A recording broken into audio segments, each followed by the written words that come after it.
Jai Shri Krishna. So, Krishna was born last night. And sometimes, why do we celebrate Janmashtami year after year after year? And I love these two lines that came to me on on a WhatsApp, on a message. And I said, when you realize your life and the whole world is just a Leela, then a Krishna is born inside you. So, yeah, that is it. Every time a new you is born, the minute you realize a little more about what spirituality, what Krishna teaches us, it's always a new you that is born. So this is Janmashtami. I already posted Janmashtami 1, where I spoke about various whatever Krishna is. And then I also posted Gyan versus Bhakti. That was the second video during Janmashtami. And today I continue to read the Dadi Nani Ki Kahaani, which I have written on Krishna. So let me continue to read. And this will be Janmashtami 3. So I'm going to tell you about Krishna's flute. So let me tell you a story that I have heard. There were 2 blocks of wood. One block became an idol of Krishna and was worshipped by all who loved him. The other block of wood remained a block of wood and was discarded in a corner. The discarded block of wood was upset that it was not getting the wonderful treatment that the idol was. The idol explained, I am worshipped today because I suffered pain while the artist cut me and chiseled me, while you refused to go through the pain and spent your time on things that you thought would bring you pleasure. Do you understand what I'm trying to tell you? I'm speaking to children, remember, because this is a Dadi Nani Ki Kahaani. You have to go through the pain of studies to reap the fruits of becoming a success later in life. All great learnings are the result of hardships. So it was with the flute that Krishna so lovingly held close to his lips. The hollow bamboo reed also suffered. It underwent the agony of being pierced. 7 holes were the results, and those holes produced divine music when they came in contact with the divine breath of the Lord of Lords. The flute says, my stomach is empty, I cannot sing alone. But the cowherds and the cows and the fields sway with pleasure when my Lord sings through me. And after the Lord plays his tune through me, I again became empty. Krishna's devotees, gopis, called the flute Krishna Ki Patrani, Krishna's queen. Krishna used to love butter. He was naughty, but all the gopis in Vraj loved him. You want to know who the gopis are? They were the aunties that lived in Vraj. They would stock up butter in their homes and wait for Krishna to come and take away the butter that they had so lovingly prepared for him. It is said that Krishna would steal the butter. Why would God want to steal the butter?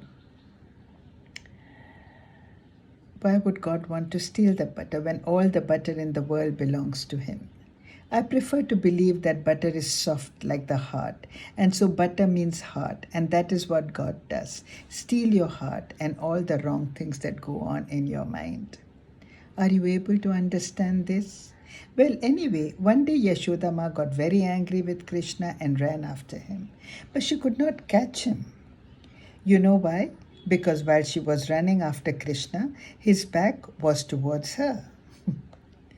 And the back stands for all the wrong things. So that means that if you are running after the wrong things in life, you will not be able to catch Krishna. Yashoda Ma was holding a stick in her hand. Can you catch God with a stick in your hand? No, right? So Yashoda Ma was not able to catch Krishna. When Yashoda Ma got tired of running and she dropped the stick, Krishna faced her. Yashoda Ma was no longer holding a stick and she was no longer looking at Krishna's back.